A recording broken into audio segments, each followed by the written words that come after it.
Sud Radio, 10h midi, Valérie Expert.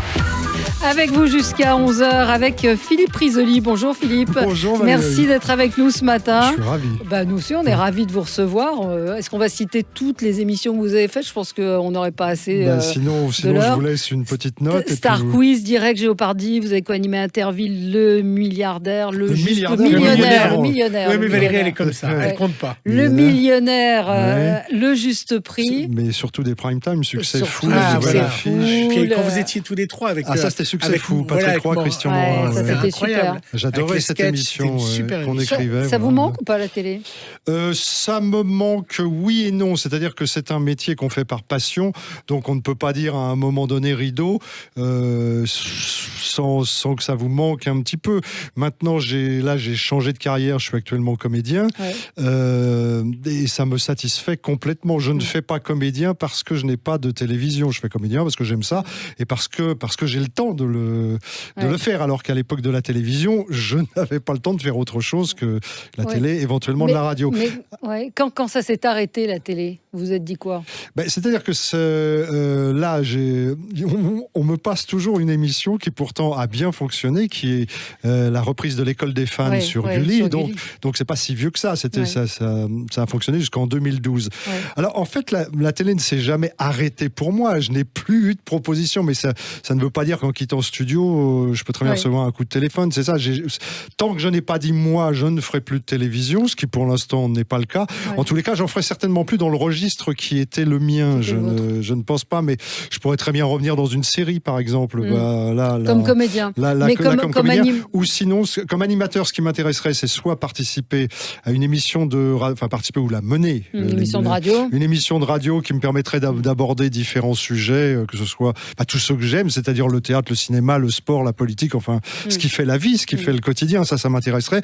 Comme je sais que je ne pourrais pas faire ça en télévision et que je ne vois pas bien ce que je pourrais faire maintenant. Il y a l'usine à recyclage Cyril Hanouna. Ça vous intéresse pas de faire... C'est marrant parce qu'à chaque fois que je fais une émission, on me pose cette question. Oui, mais alors, autant j'aime beaucoup Cyril, je trouve qu'il a une réussite absolument formidable et ça, je trouve ça extraordinaire. Maintenant, c'est... Être chroniqueur dans son émission, non, très honnêtement, je suis pas fait pour ça. Je suis trop entre guillemets. Alors c'est peut-être un peu prétentieux ce que je veux dire, mais un peu un leader dans l'âme. Et je pourrais pas, moi. Je veux dire quand je vois certains de mes camarades se prendre, c'est pas jouer les seconds couteaux. Ça je suis prêt. Mais chroniqueur, c'est un autre métier. D'abord, c'est un autre métier. Et autant l'émission qui fait le soir m'intéresserait plus, ou par exemple l'émission de Valérie Benaïm, où là on donne son point de vue sur un certain nombre de sujets. Pourquoi pas? Mais quand je vois mes petits camarades se prendre du chocolat dans la figure, c'est pas que je ne veuille pas prendre du chocolat dans la figure, mais il faut pas que ça soit toujours moi qui prenne le chocolat. Vous voyez ce que je veux dire? Donc, ce qui est le risque, effectivement. Ce qui est effectivement le risque. Mais cela dit, il fait une belle performance et je le regarde fréquemment. Quoi. Voilà. Donc, vous avez... Et si je suis invité, j'y vais avec grand plaisir. L'appel est lancé. Non, mais là, j'ai rien à vendre de par là. Je suis venu parce que je vous aime, Valérie, vous le savez. Mais nous, on avait envie de vous recevoir. On vous avait reçu pour parler de Piège à Matignon, régime présidentiel, donc deux pièces que vous avez jouées aux côtés de Nathalie Marquet, entre autres, écrites par Jean-Pierre Pernaut, qui ont cartonné partout en France. Oui, ça a bien marché puisqu'on a fait 6 ans ensemble, effectivement en se baladant un petit peu partout en France. Piège à Matignon, on l'a même joué au Théâtre des Variétés à Paris. La pièce a été diffusée sur TF1 Série Film. Magnifique. Une captation absolument remarquable. Et en plus, un résultat d'audience qui était pas mal du tout. Ça a été, je crois, un des... les plus hauts scores de TF1 Série. Voilà, sur cet été, donc voilà. Du coup, je continue sur ma lancée et je vais à partir du mois de février jouer une pièce que j'ai coécrite avec une comédienne qui s'appelle Loïs de Jadot, qui s'appelle Tu rentres quand du Panama, avec entre autres, c'est une comédie de boulevard qui j'espère va être drôle, j'en suis même certain. Dominique Delacoste, qui était anciennement des Vampes, va nous accompagner dans cette aventure. Alfred Dumont et Frédéric Strauch également. L'idée de départ ? L'idée de départ, c'est un vaudeville vraiment classique. C'est-à-dire, c'est le mari, la femme, l'amant, l'amant de la maîtresse, l'amant de la maîtresse. Donc ça va dans tous les sens. C'est un type qui va faire croire à sa femme qu'il est au Panama parce qu'il est parti acheter du bois qu'on ne trouve là-bas pour fabriquer des cercueils, puisqu'il a une entreprise de pompiers.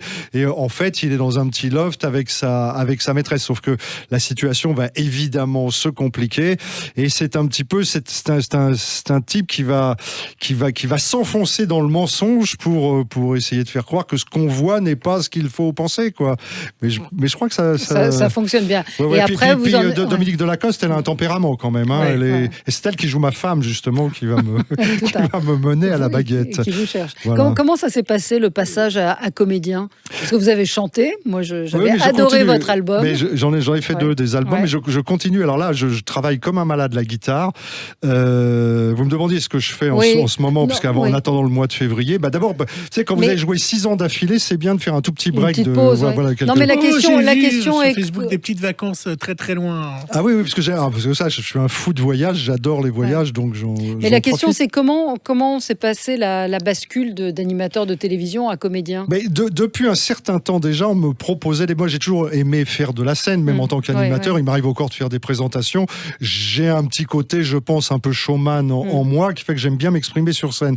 On me proposait des pièces de théâtre qui ne me satisfaisaient pas, soit à cause du thème qui ne m'intéressait pas, ou par rapport à ceux avec qui on me proposait de travailler. Bon, voilà. Et puis un jour, effectivement, c'est Nathalie Marquet qui m'a passé un coup de téléphone. On avait longtemps parlé théâtre ensemble, et qui m'a dit, voilà, moi je cherche quelqu'un pour jouer le rôle de mon mari dans une pièce, j'aimerais que ce soit toi. Alors voilà, ça s'est fait un petit peu naturellement. Je me suis dit, allons-y.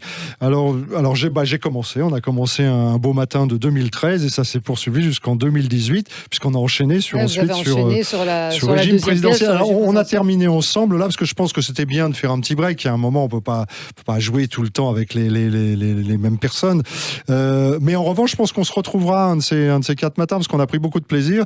Et elle me le dit, et moi je le constate aussi, partout où on passe, les gens nous disent, alors quand est-ce que vous refaites une jamais 203 finalement, donc pourquoi pas ensemble. Voilà. Mais donc pour l'instant, c'est Tu rentres au camp du Panama, et c'est une mini tournée en fait qui va aller de février à mai, et dès que c'est terminé, je vais enchaîner avec une autre pièce en compagnie qui s'appelle Bonne Pioche. Je vois que vous êtes très bien informé.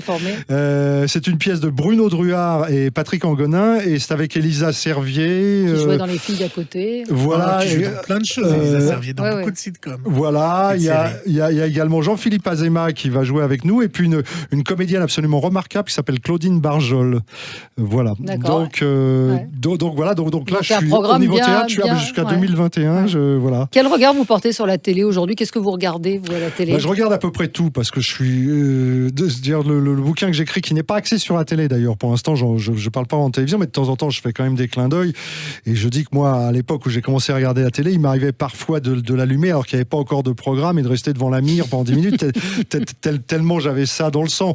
Donc je regarde à peu près tout, avec, c'est vrai, une préférence pour les talk-shows, même si je trouve qu'en ce moment, il y a grosso modo 3-4 thèmes qui reviennent en permanence, et qu'à un moment, c'est un peu fatigant. C'est un peu usant, mais alors, je trouve que les séries sont très bien faites. Il y a vraiment une progression dans les séries.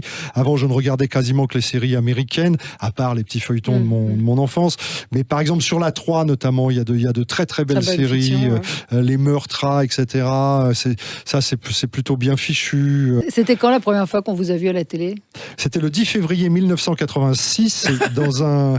Je m'en souviens. C'est précis, oui. Ah ben c'est très précis. Vous savez, je pense qu'on s'en souvient. Vous me diriez comment s'appelait première petite copine, je m'en rappellerai aussi. Bon, donc... Comment? Par contre, la 223e, non. Voilà, c'est ça. Voilà. Donc la première fois, c'était 10 février 86, c'est sur l'antenne de Canal+. Ça s'appelle Star Quiz. C'est un jeu que j'ai adoré faire, absolument, qui a obtenu un 7 d'or un peu plus tard d'ailleurs. Et pourquoi je m'en souviens? D'abord parce que c'était la première, mais ensuite parce qu'on avait enregistré l'émission, que je m'étais senti vraiment hyper à l'aise dans ce jeu, et qu'au moment de le regarder, donc il s'était enregistré, ça a été difficile. J'avais appelé toute ma famille, mes parents, enfin tout le monde était là, et au moment où il y a eu le générique, j'étais pris de tremblements et je n'arrivais plus à regarder, tellement j'avais peur, quoi. J'étais angoissé, je suis parti dans ma chambre, je n'ai absolument pas regardé l'émission. C'est fou ça. Avec un générique mémorable, le Star quiz. Alors c'était Alexandra Kazan qui faisait. Et Alexandra Kazan, je l'avais rencontrée bien avant. C'était une copine parce que j'écrivais déjà des chansons, je faisais déjà de la musique. Parce que certaines fois, on me dit ouais, alors t'as profité d'être à TF1 pour faire un disque. Pas du tout. J'ai toujours aimé la musique, passionné de musique. Voilà, depuis. Mais la télé, Philippe Risoli, vous aviez envie d'en faire. C'était arrivé comment la télé? Ah bah depuis tout. Il faudra lire mon livre parce que ça je le raconte. Je le raconte un petit peu comment c'est arrivé. Ça a d'abord été la radio. On parlait des voyages tout à l'heure que j'aime. Moi, il y avait des gros posters radio chez moi avec plein de noms. Ça s'allumait, ça mettait 3 minutes à s'allumer. Il y avait plein de noms, New York, Rabat, Moscou, etc. Et je m'étais toujours dit, j'irai dans ces villes-là. Alors je regardais finalement le poste de radio. Le poste de radio. Puis un jour est arrivé une espèce de mon premier poste. C'était un poste d'une marque qui n'existe plus, qui s'appelait Arphone. Donc voilà, c'était un gros meuble qu'on trimballait de la salle à manger à la cuisine, de la cuisine à la chambre, avec un fil qui n'en finissait plus. Voilà, c'était des émissions en noir et blanc. Moi, j'ai vu la fin de Jean Noël, par exemple. Donc voilà, mais pourquoi je le cite? Parce que c'est quand même un gars qui a tout inventé. Quand vous prenez tous les concepts d'émissions de maintenant, vous les retrouvez chez lui.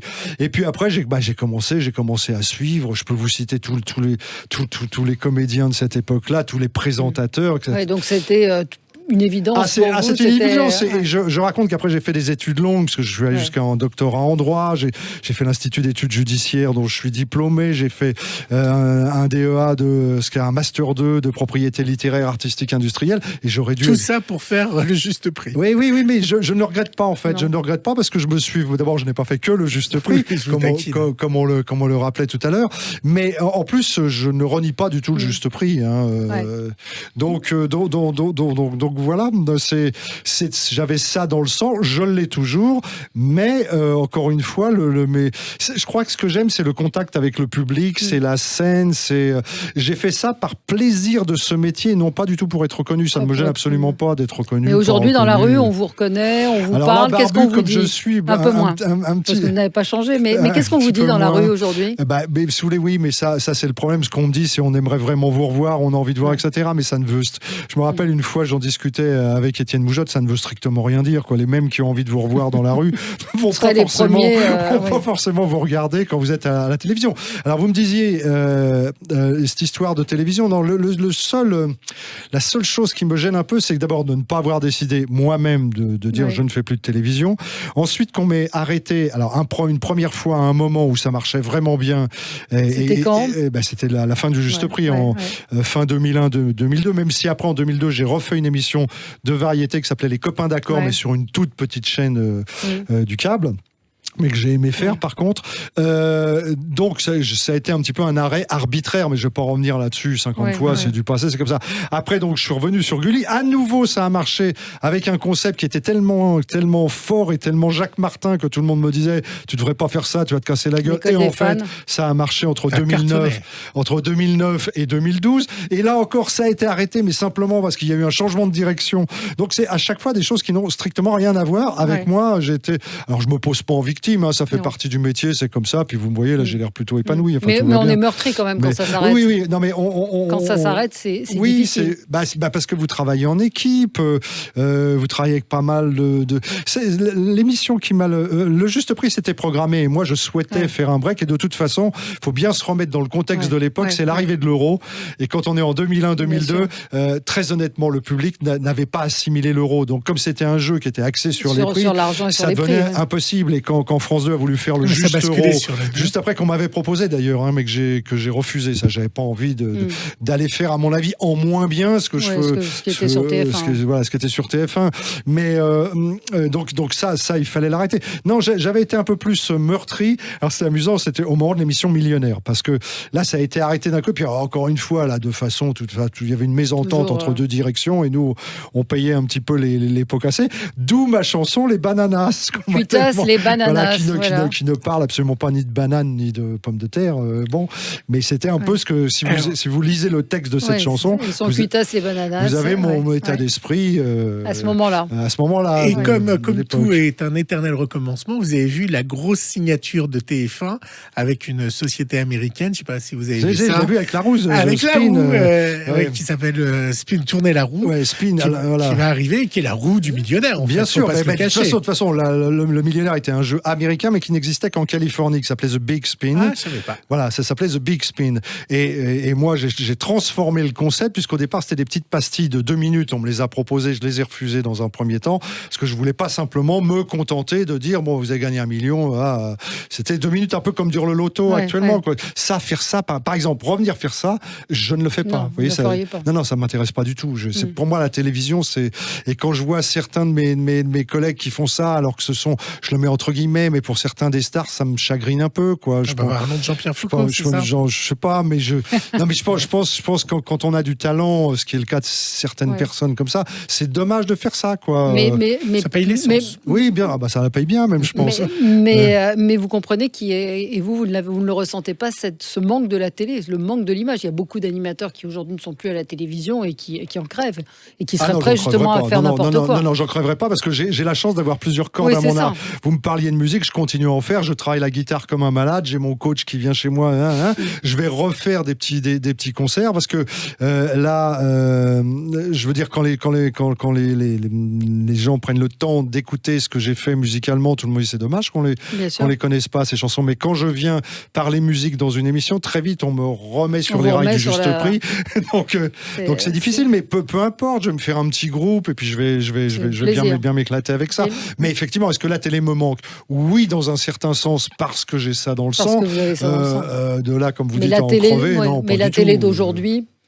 La télé d'aujourd'hui, je ne sais pas exactement, encore une fois, où serait ma place. Effectivement. Et quand vous voyez Camille Combal, est-ce que vous trouvez Camille Combal a apporté une originalité ? Qu'est-ce que vous pensez de l'animateur un peu phare de TF1 ? Alors, pour moi, j'aime bien Camille Combal, que ça soit clair et net tout de suite. Je l'aime bien. Et je trouve, effectivement, je le regarde essentiellement dans Danse avec les stars, je trouve qu'il apporte un vent nouveau. On sent qu'il pourrait aller un petit peu plus loin encore, mais peut-être qu'il a des directives qui font que... Donc je trouve très bien. Malheureusement, on va le mettre à toutes les sauces. Mais je le sais, c'était déjà le cas à mon époque. Maintenant, vous avez un projet, vous arrivez. Alors, il va y avoir une réunion. Ils vont être 12 à se gratter la tête et à se dire qui on va mettre. Il y en a un qui a l'idée de génie, qui va dire Camille Combal. Les autres, ça dépend du degré, vous savez, du grade. Si c'est un supérieur qui l'a dit, les autres vont trouver l'idée absolument géniale. Si c'est pas un supérieur, on va dire attends, on va réfléchir encore 2 minutes. Camille Combal, peut-être. Vous voyez ? Non, mais donc voilà. Ils vont l'user, c'est ça ? Donc il va en train de dire. Comment ? Ils vont l'user, c'est ça ? L'user, j'en sais rien. Je pense qu'il est suffisamment intelligent pour échapper à ce piège. Mais parfois, vous savez, vous n'avez pas le choix. Moi, ça va être clair, je souhaitais pas faire le juste prix le jour. Je me suis retrouvé dans des circonstances où Patrick Roy était souffrant, etc. Ouais. On me l'a proposé 1 fois, 2 fois, 3 fois. La 3e fois, on m'a dit très clairement, je peux vous dire la phrase exacte, c'est soit t'acceptes, soit ta carrière est dans une impasse. Bon, vous acceptez. Ouais. Et puis, donc, je l'ai fait. Il se trouve que je savais le faire. C'est pas parce que je n'avais pas envie au départ. Et puis qu'à fond, après, vous avez une équipe, vous entendez bien, ça marche bien, etc. Et vous êtes porté par tous ces éléments-là et vous y allez à fond, quoi. À fond. Donc, encore une fois, je n'ai aucun regret de l'avoir fait, mais je ne le souhaitais pas au départ. Alors, cette semaine va démarrer un nouveau format qui est Mask Singer. Je ne sais pas si vous avez vu. Oui, j'ai vu. Vous auriez 2 questions, vous auriez aimé le présenter. Et est-ce que vous y croyez alors à ce format ? J'en sais rien, parce que le problème, il y a quand même une des originalités, c'est de ne pas savoir qui se cache. Voilà. Or là, vous parliez de Cyril Hanouna, à moins que ces informations soient fausses, mais ce qui m'étonnerait, parce que c'est quelqu'un qui est plutôt bien informé. On a déjà la liste. Alors évidemment, c'est un tout petit peu moins intéressant. Ouais. Je suis pas passé, si vous voulez, je préférerais, alors si je devais faire ce type d'émission, je préférerais faire The Big Spin, enfin comment il s'appelle ? La roue qui arrive, ouais. Oui, alors ça m'amuserait. Pourquoi ? Parce que j'ai toujours aimé les jeux de culture générale. C'est plus rigolo. Ça c'est... Et puis, alors, j'aime bien jouer en même temps que les candidats. Quand sur Jeopardy, que vous n'avez pas cité, mais qui est un jeu extraordinaire. Si, vous l'avez cité. Il était dans ma liste. Star Quiz, direct, Jeopardy, tout avec le J, tout. Ah, c'est parfait. C'est une mécanique compliquée. Vraiment très Donner les réponses dans Jeopardy, vous vous souvenez ? Voilà, fallait poser la question. Trouver la question, voilà. Et donc, j'ai toujours aimé les jeux de culture générale, ça m'intéresse toujours. Si on m'en proposait un bon, ça m'intéresserait. Mais si je devais faire un jeu, je le ferais avec plaisir, à condition qu'il y ait un petit peu d'entertainment. C'est-à-dire que si vous me proposez demain les chiffres et les lettres, très clairement, je ne le fais pas. Si vous me proposez l'Académie des Neufs, je ne le fais pas non plus. On a compris le message. Voilà. Tu rentres quand du Panama, donc ça commence au mois de février, début février. La première doit être prénée à Beaucaire, vous allez partout en France. Oui, on va se balader un petit peu partout en France et après j'enchaîne avec Bonne pioche avec Elisa Servier. Avec Elisa Merci Servier. beaucoup Philippe Risoli d'être passé par Sud Radio. J'étais content on était ravis. Là, mais oui. Et puis vous reviendrez pour nous reparler de la pièce parce qu'on n'a pas livre. Et de votre livre, surtout qui sort quand? Alors j'ai pas encore ça. Il faut déjà que je le termine. D'accord. Bon alors on se verra avant, j'espère. Merci beaucoup Philippe Risoli. Merci à vous.